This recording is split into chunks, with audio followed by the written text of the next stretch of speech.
students and donors. We have been waiting for this night for almost a year, and we thank you for joining us now from the safety and comfort of your own homes. I am Summer Sherland, the history professor at South Mountain Community College.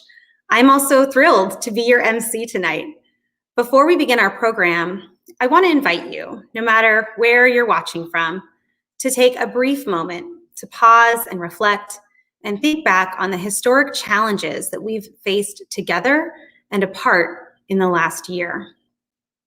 No other time in modern history has been full of this combination of charged emotions and widespread societal and global challenges. Let's pause together across time and space in a brief moment of silence.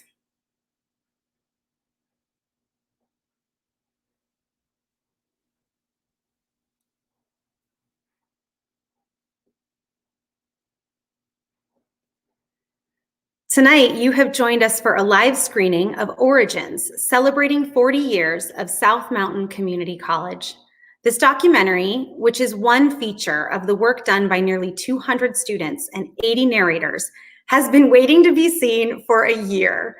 We originally planned to premiere this documentary at South's 40th birthday party in March 2020.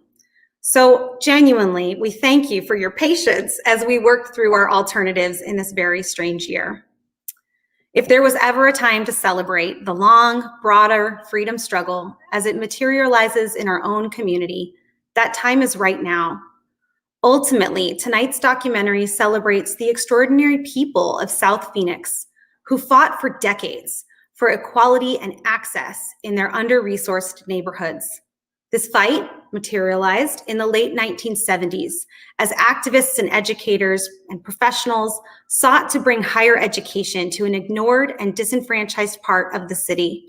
And it also recognizes the fact that local history has global significance. History must be learned and shared, lest the struggles of those who got us to where we are today will be disregarded.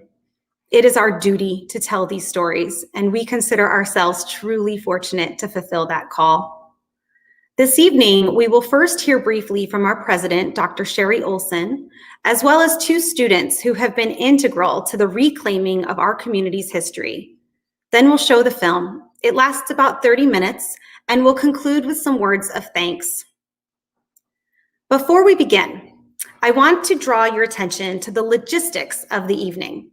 You're streaming this film via YouTube. So like any other live video share, please anticipate that there may be some technical audio or visual imperfections during the live screening. But the film, however, will live at this link and at southphoenixoralhistory.com because I'm certain you will inevitably want to go back and rewatch it over and over again. And when you do, it will also include subtitles. Tonight, as we're streaming the film, we encourage you to join in the conversation using the live chat through YouTube. And along with watching tonight's documentary screening, I hope you'll bid on items in our virtual online silent auction. You can find the link to browse and bid at 32auctions.com/SMCC40. We're using a free silent auction platform, so you may see some unrelated ads. The way it works is this. The auction went live today at noon. We've already had several generous offers, so we've already made our way to over $500 in pledges, and you can make your bids until midnight Arizona time.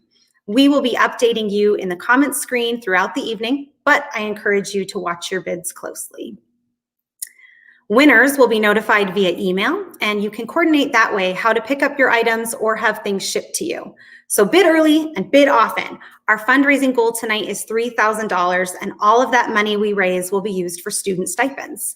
You're going to hear from two students about what kind of work it is that they do. And of course, the documentary itself is a testament to this work.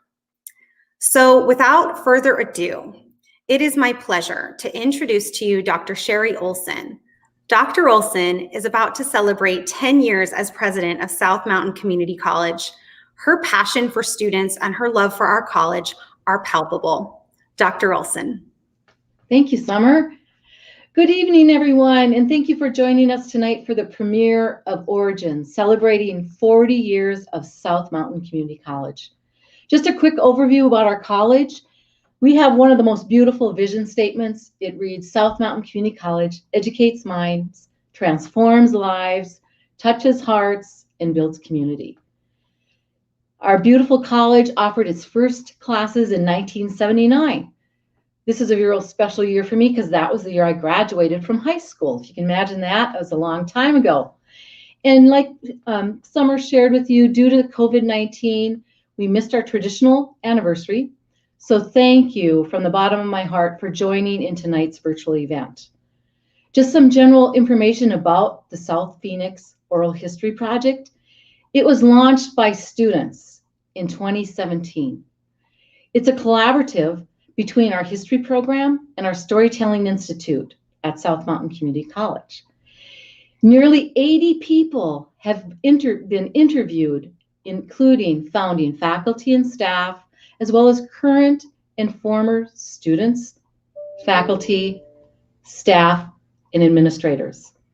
About 200 students have contributed to this project, either by interviewing narrators, analyzing content, itemizing materials, or developing materials for our website, southphoenixoralhistory.com.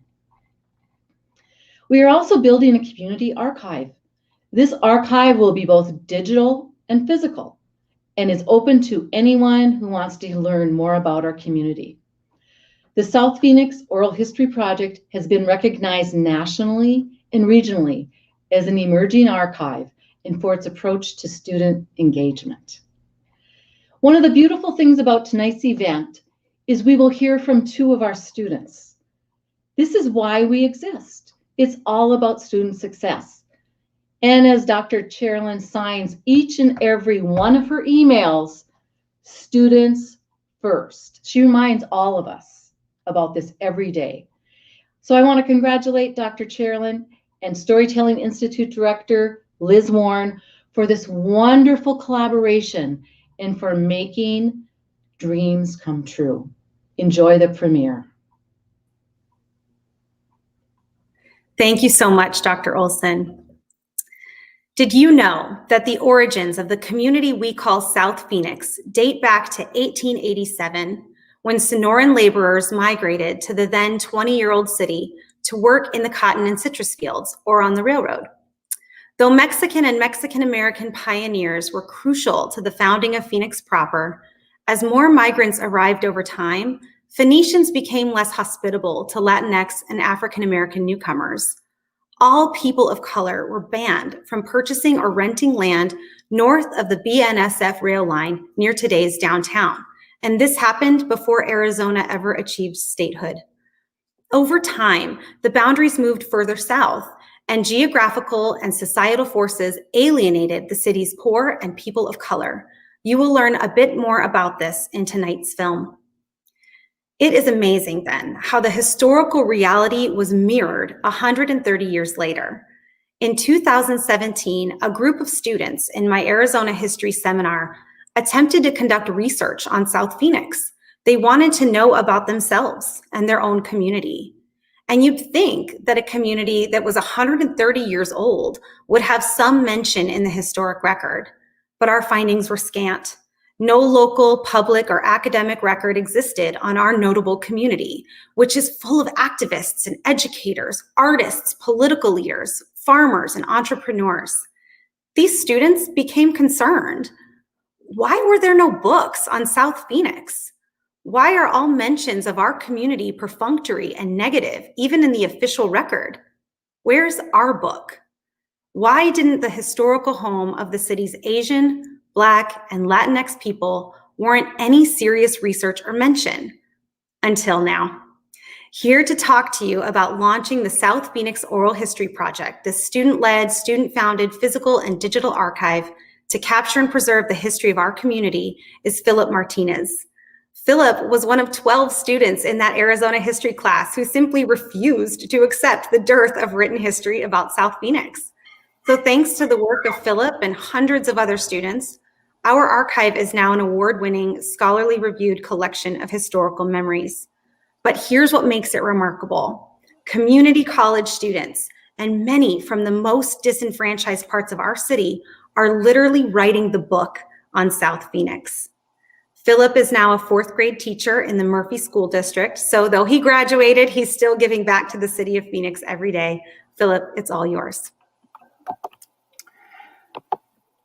Thank you for having me, and thank you, Dr. Sherlin. I think back to 2017, being in my Arizona history class and being introduced to an oral history project, initially believing it was a presentation of history and finding out that it was so much more. I did not know at the time how much this project would affect my life and continue to be present to this day. We did have challenges to finding local history to develop questions for our projects. Researching history for South Phoenix was a little to be found.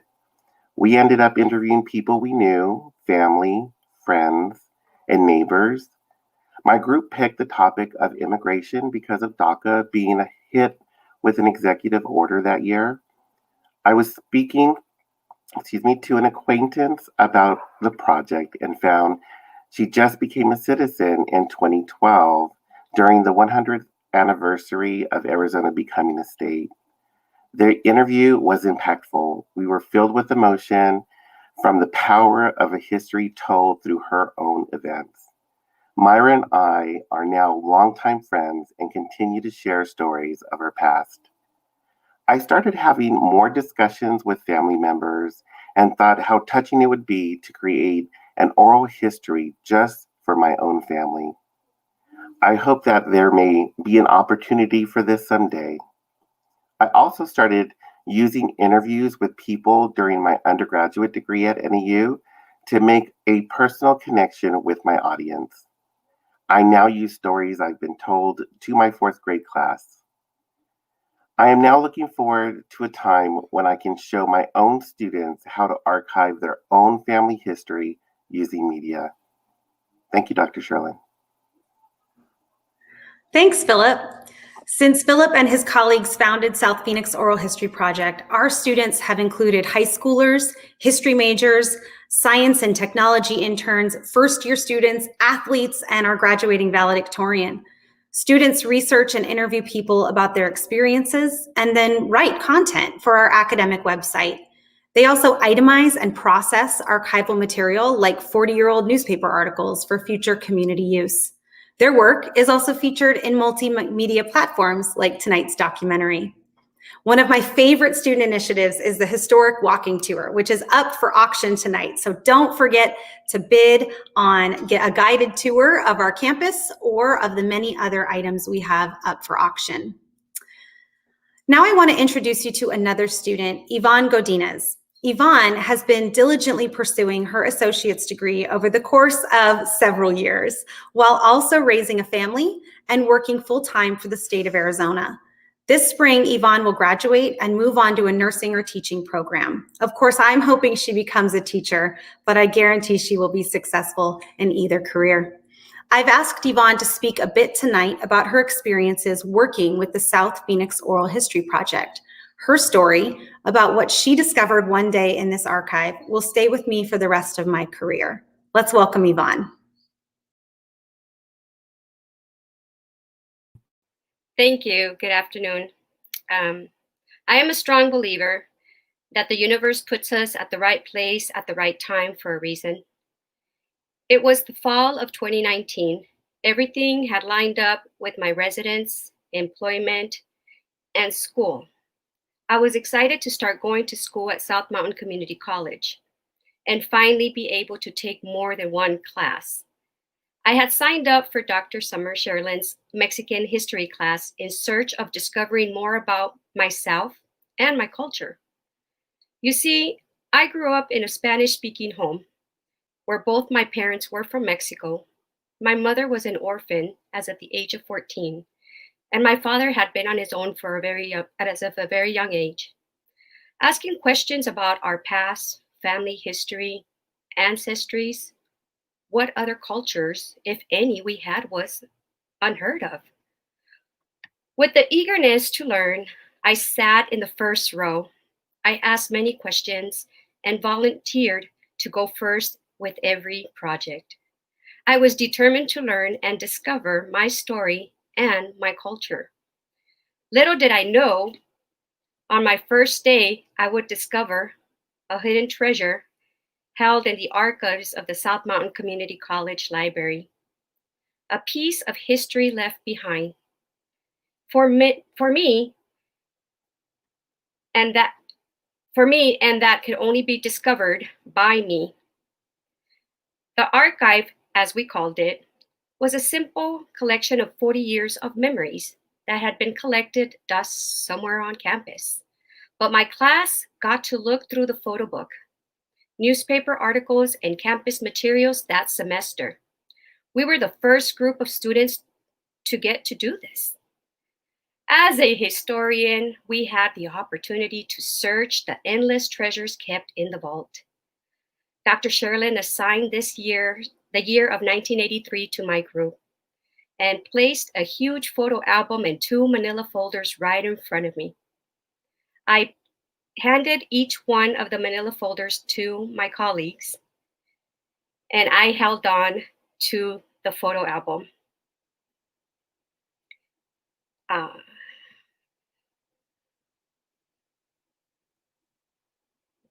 That photo album said, "This is for you." I began to flip the pages, and as it consisted of newspaper articles, I glanced at them as I continued flipping the pages, and suddenly one article stood out and stopped me from doing anything else. The newspaper had a picture of a familiar face that I had not seen since I was a little girl. This picture was of a woman that I knew that time and around that year. This picture was of a woman I grew up admiring. She was a survivor. She was determined. She was strong, and she was brave. This woman was and is my mother.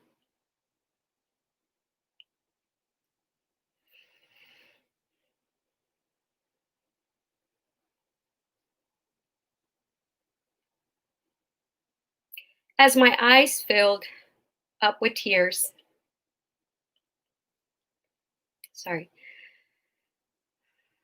I was finally able to blur the words out of my mouth. This is my mom. Dr. Sherlin looked at me, and the expression on her face was priceless. With such a glow, she said, "Are you serious?" And her face glowed with warmth. It reminded me of an Indiana Jones episode when he found the Holy Grail, and this was my Holy Grail. Dr. Sherlin then asked if my mom was still alive, and if she would be willing to be interviewed.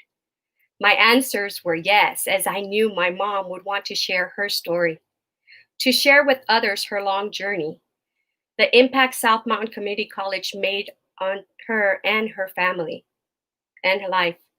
That day I realized, as much as I was in search of history and ancestries, the true gem continues to be under the roof of my home, my mother.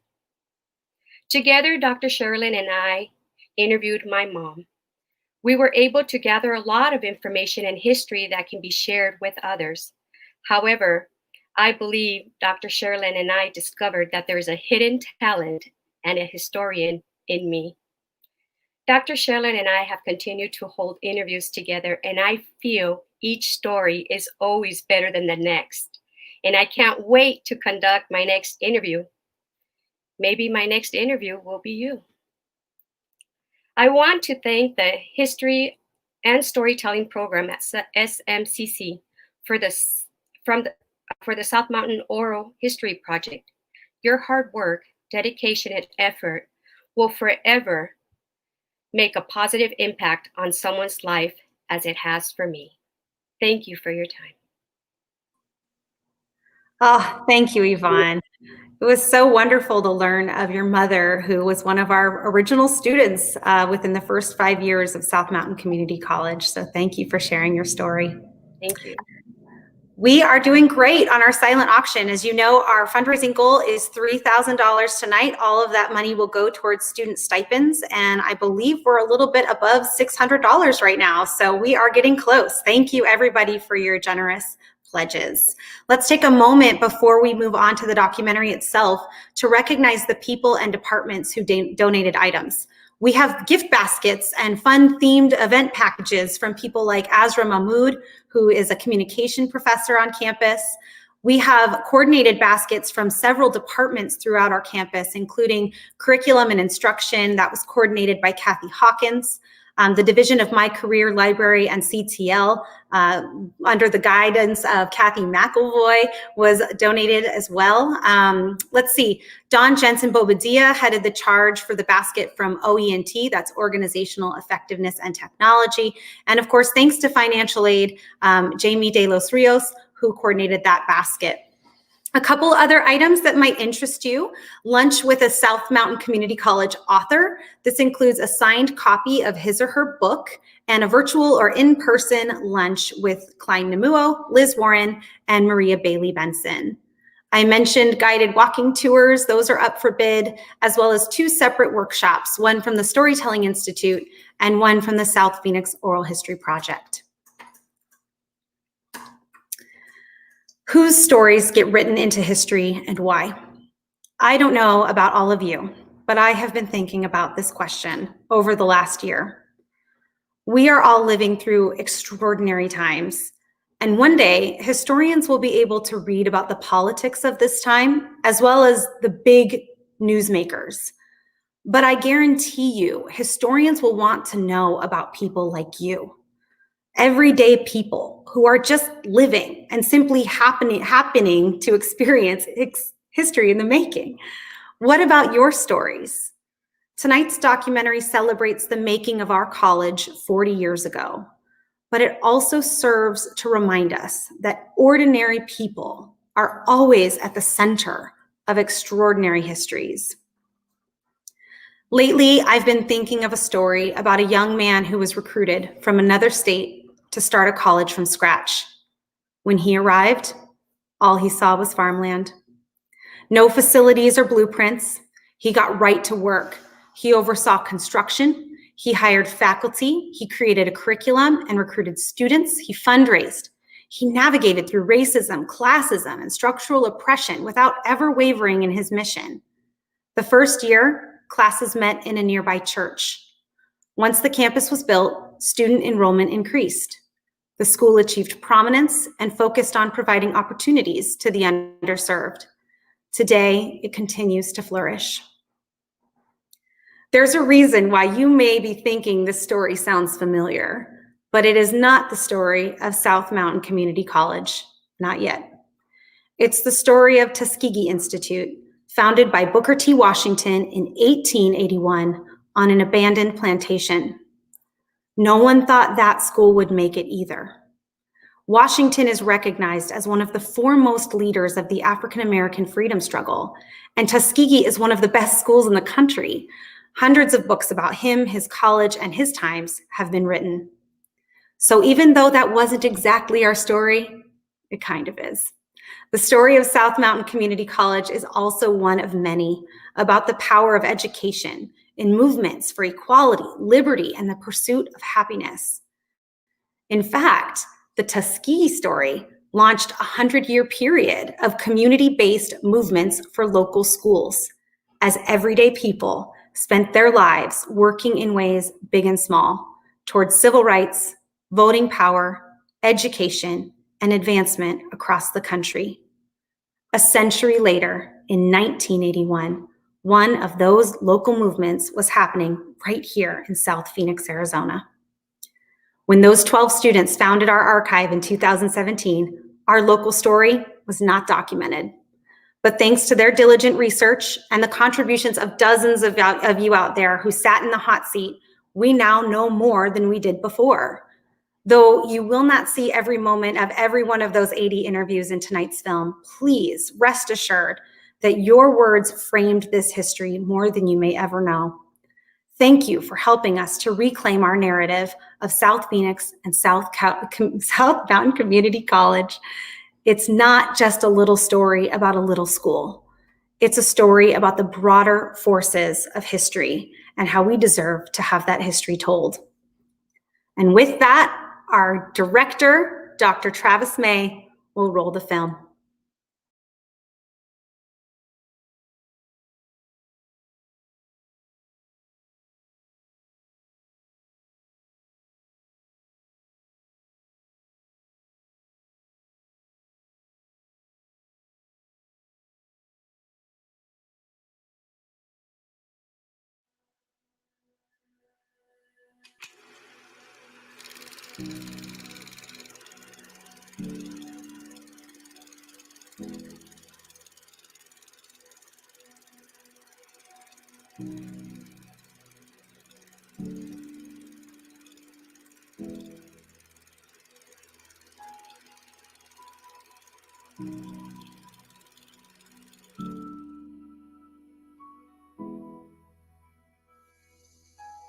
But I think that message that we were here to serve them, not for them to serve us, which is usually the case in many institutions. Many institutions, it's, we're here, you come and at our dictate, we'll decide what you want to do or not want to do, but we'll do it. This time we wanted them to be, to be participatory in the process. And so I think that helped. Late 1970s. Jimmy Carter was president. The environmental movement was in full swing. So was a relatively unknown musical movement we would later come to know as hip-hop. Bruce Babbitt was Arizona's governor, and Alfredo Gutierrez was only a few years into his storied political career. In Phoenix, agriculture was still king, though residential and transportation development was changing the way the city looked. While Phoenix grew, so did the Maricopa Community College District, an expansive system of what were then called junior colleges, stretching to all corners of the city. Well, almost all corners. South Phoenix remained a forgotten rural area, left behind by the burgeoning highway system and landlocked by the constant flooding of the Salt River. South Phoenix seemed a relic of long since forgotten days gone by. Throughout the 20th century, Phoenicians of color faced racist housing and banking restrictions, limiting their opportunities to build, buy, or rent property north of the Salt River. At the same time, industrial and suburban development encroached on the community's claims to space. This historically poor community was about to become poorer. See, South Mountain as a community had only gravel streets. There was no paved streets. There was no hospital. The hospital hadn't been really finished yet. They had got one later, which is really more in Phoenix along the river. Okay. Also, the rivers were a problem too, because the Salt River had weakened some of the strength and hardiness of some of the bridges. And yet the community flourished. Black, Asian, and Hispanic business owners created networks and communal claims to the neighborhood. Well, when I was growing up, everyone out here was family. You were related basically to everyone because everyone helped each other. If a lady had a baby, the entire neighborhood pitched in. If someone, just say, fell on hard times, you would not know it because everyone took care of everyone else. I grew up in a time to where you've heard the saying, it takes a village to raise a child. Yeah, I think all of South Phoenix raised me. So growing up in South Phoenix was home and the mountain, and seeing the lights on South Mountain even 50 years ago. Those lights were there, and being able to go to the park, South Mountain Park, and play on the trails, or the park that's on 35th Avenue, just south of Dobbins. It's called Alvord Park. It used to be called Alvord Park. Now it's called Cesar Chavez Park. I remember when they dug out the ground for the lake. 7 Japanese American families cultivated an enviable empire of luscious flower gardens with customers on both coasts. Well, we started growing vegetables when we got out of the camps, and my neighbor Kishamas started growing a few acres of flowers, and it looked pretty good to me, so I started growing flowers. The Herd Corporation raised cattle, and laborers found frequent work in the nearby citrus gardens. This farming domain of South Phoenix had 2 sources to thank for its success: the ecological system provided by the sprawling South Mountains, and the Western Canal, which was built on ancient irrigation ditches dug by the Hohokam 2,000 years ago. At the end of the 1970s, local educator Verna McLean and businessman Merle Morris, along with the Greater South Mountain Business Association, proposed a new college campus in their community. Morris wrote that a college would serve as a catalyst for economic and social change. He and his colleagues predicted that growth in South Phoenix would match the predicted expansion of education in the metropolitan area. It seemed the perfect time for the Maricopa Community College District to build a college in South Phoenix. But policymakers disagreed. Back then, 2 government agencies oversaw the major functions of the Maricopa Community Colleges: the Arizona State Board of Directors for Community Colleges, which was dissolved in 2000, and the still operating Maricopa County Community College District Governing Board. At the time, there was a state board of directors of community colleges, in addition to the local governing board. There was 15 members on the state board appointed by the governor. They had some minor supervisory approval responsibility, and we had to deal with them. When I came to work at Maricopa, Paul assigned me to work with the state board staff to make sure that we didn't get something done by our board only to be disapproved by the state board. Fueled by racially charged stereotypes and misinformation, both boards generally agreed that no one in South Phoenix could possibly want to go to college. So building a campus there would be a waste of precious resources. This one was the most controversial because their hand was forced.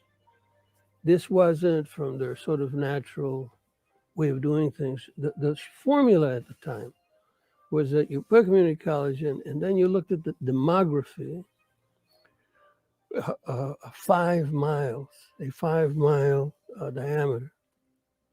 And you looked at that demography and said, is a community college necessary?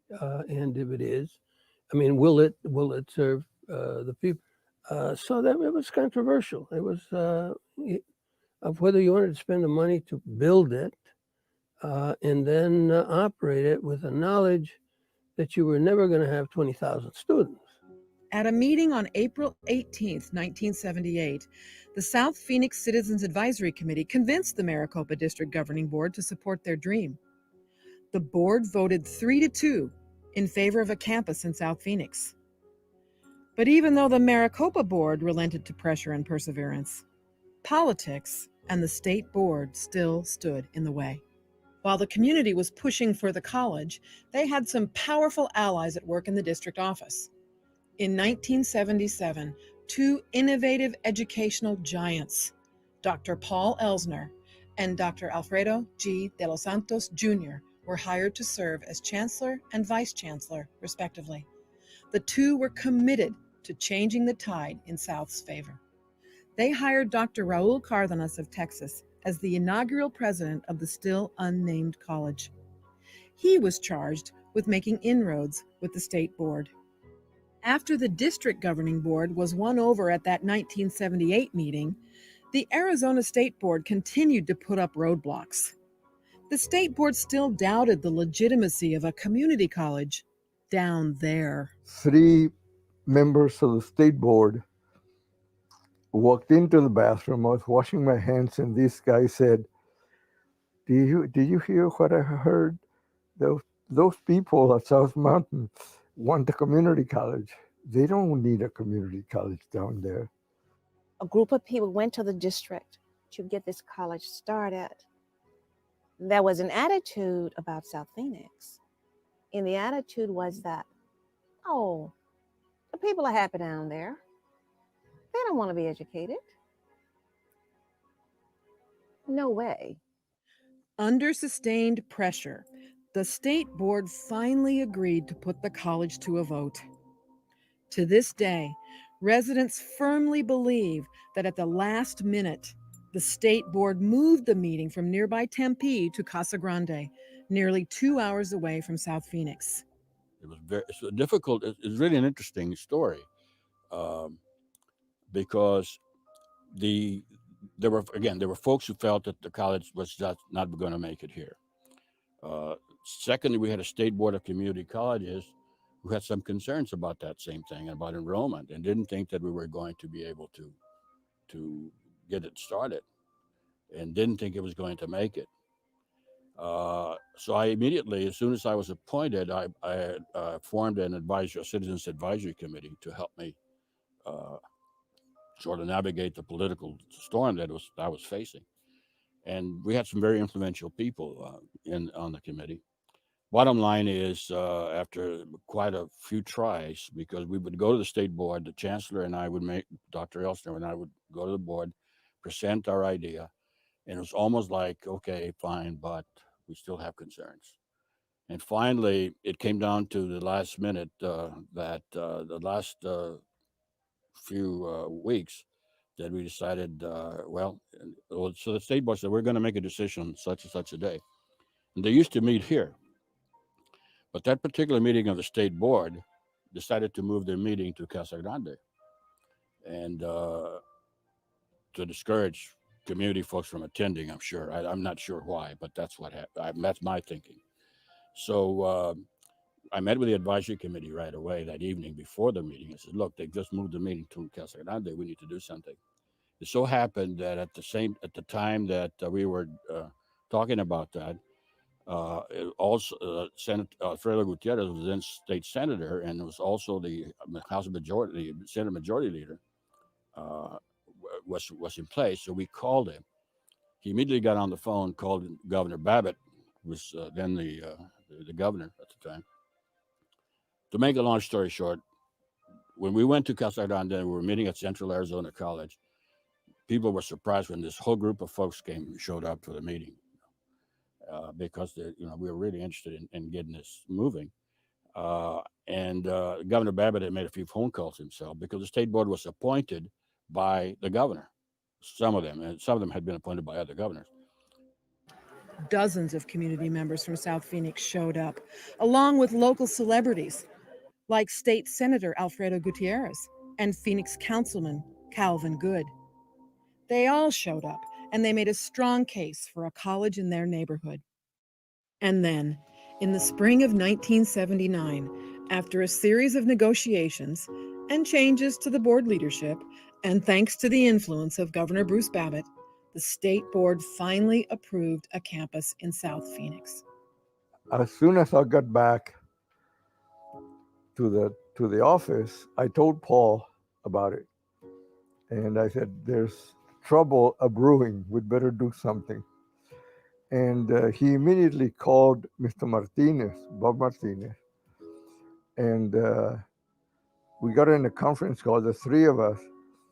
And the only solution that we could come up with was for us to go, for Martinez and I to go talk to Alfredo Gutierrez. Alfredo Gutierrez from South Mountain. So we called, Martinez called, because I didn't know him. I have no standing. Paul didn't know him either. And he was this big president of the Senate. So we went. He had an office in I don't remember the exact location of the building, but it was an adobe building with a flat top south of downtown Phoenix. It wasn't south of the river, but it was South Phoenix. And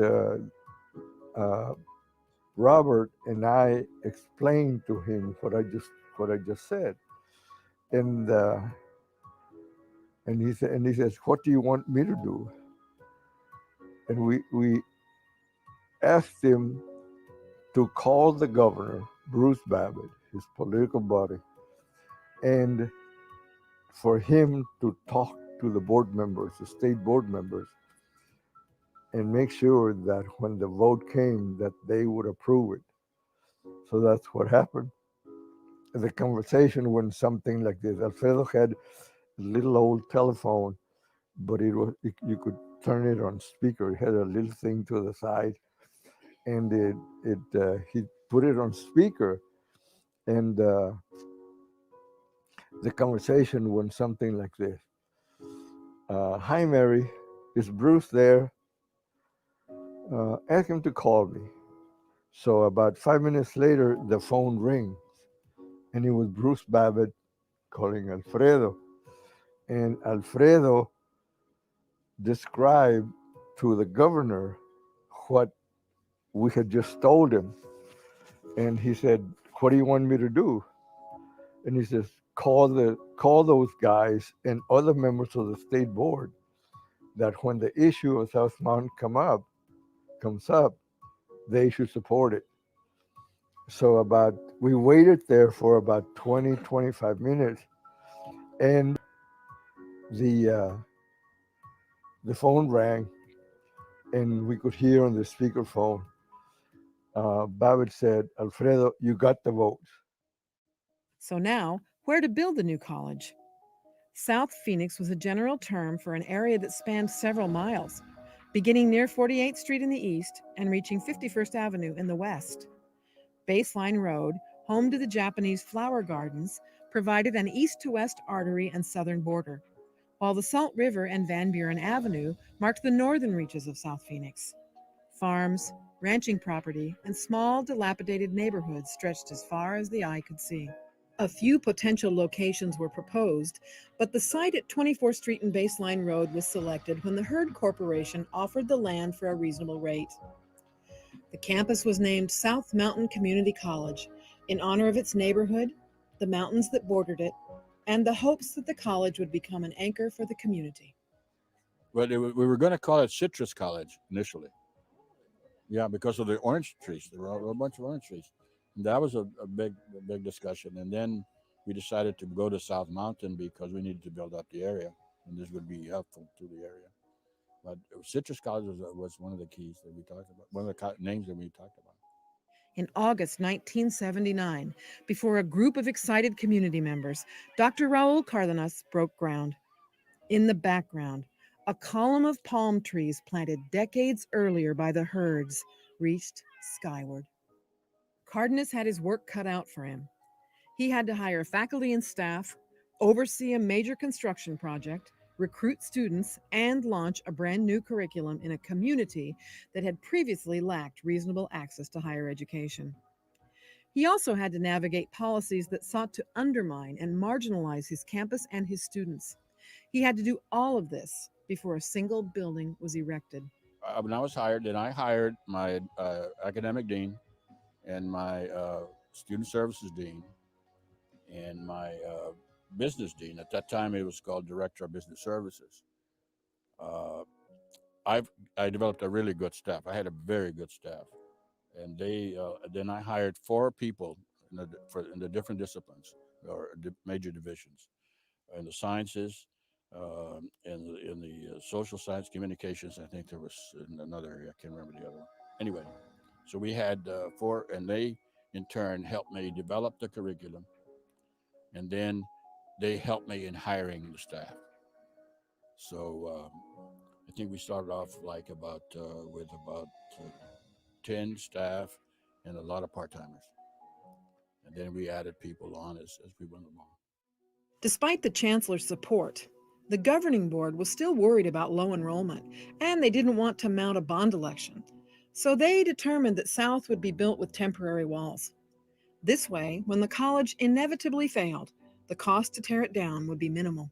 When they built it, they used temporary walls so it could just collapse in case the college didn't make. But Elsner, De Los Santos, and Cardenas circumvented that threat when they hired brilliant architect and icon Benny Gonzalez to design South Mountain Community College. Gonzalez's reputation made it less likely that the campus would ever be torn down. While overseeing construction, and in the college's first year, Cardenas hired his founding faculty, Julie Birch and Jane McGrath in English, Eula Birch in sciences, Lorraine Calbo and Joseph Parham in counseling, and Richard Morales in history. For the first 2 years, South Mountain was a college without a campus. As construction continued, trailers housed faculty and administrative offices, while classes and registration took place at nearby Holy Family Catholic Parish and local elementary schools. The first day I got here, again, we're in trailers. And I'm saying, where are we going to hold classes? The church. The church. Okay. Right over here, it's gone now, was a chicken farm. And it stunk to high heaven. It stunk to high heaven. Okay, so that's one challenge. And then there was no air conditioning in the church. This is October in Arizona. It's hotter than hell. So they bring in these huge fans, and you had to shout to be heard because they made a ton of noise. I mean, I speak very loud when I teach, when I used to teach.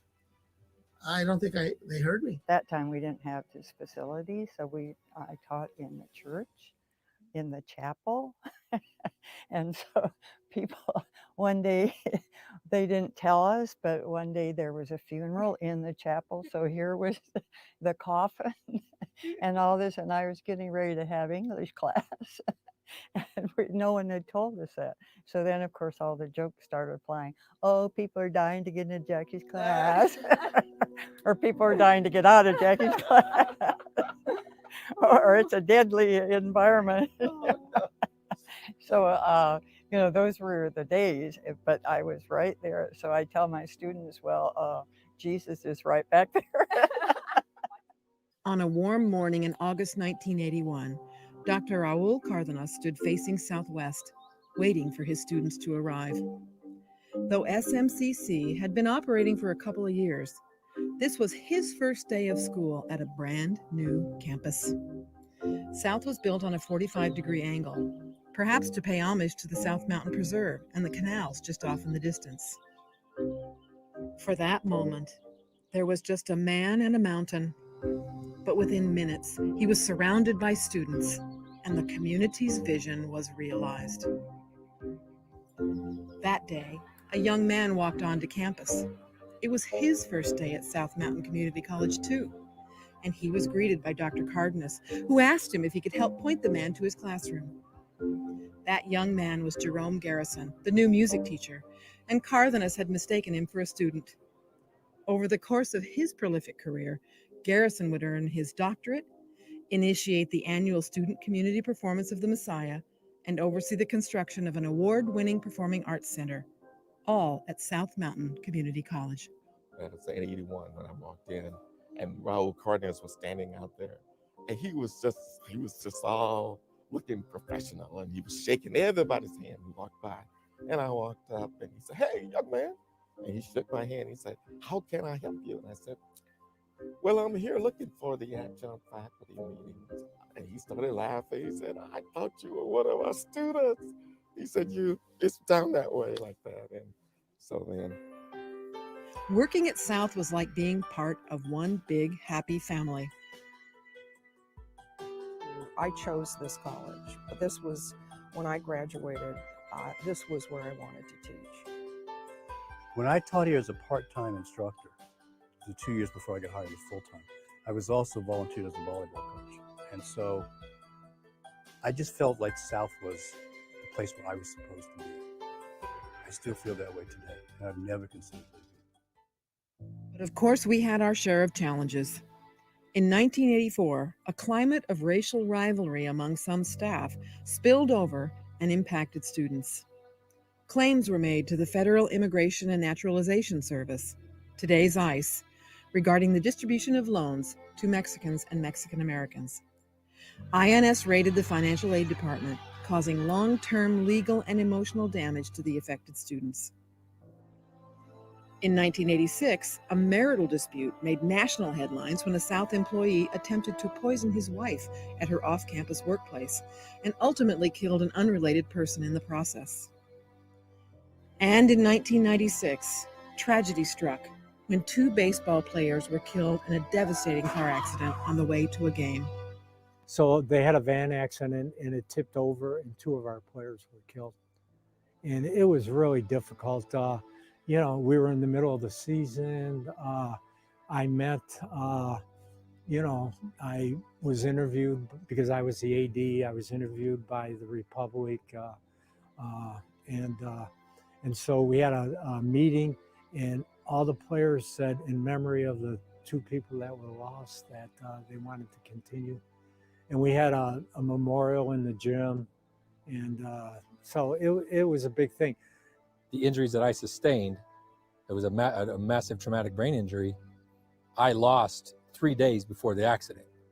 So I remember nothing except the last game that I actually pitched in, and that was 3 days before the accident.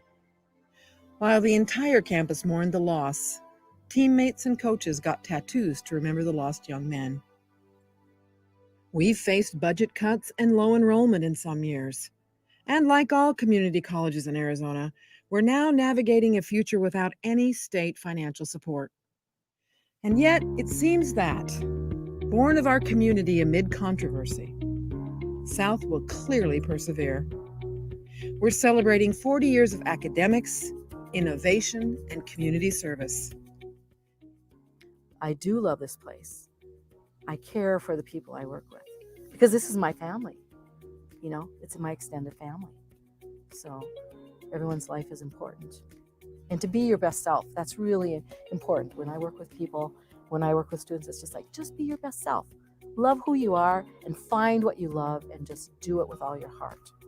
Because you're going to live a great life if you can find that. And that's important. South Mountain Community College. Born of community. Anchored in community. Honoring community. Humble origins.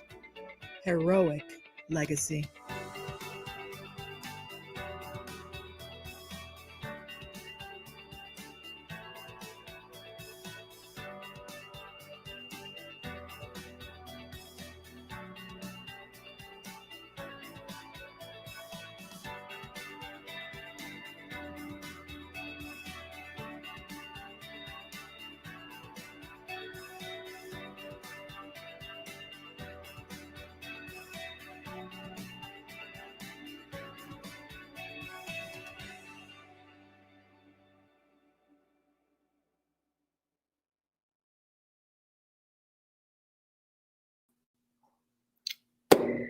Well, there it is. I believe we announced this to our campus community about a year and a half ago. So you've all been waiting for a while, and I hope that the premiere was worth it for you tonight.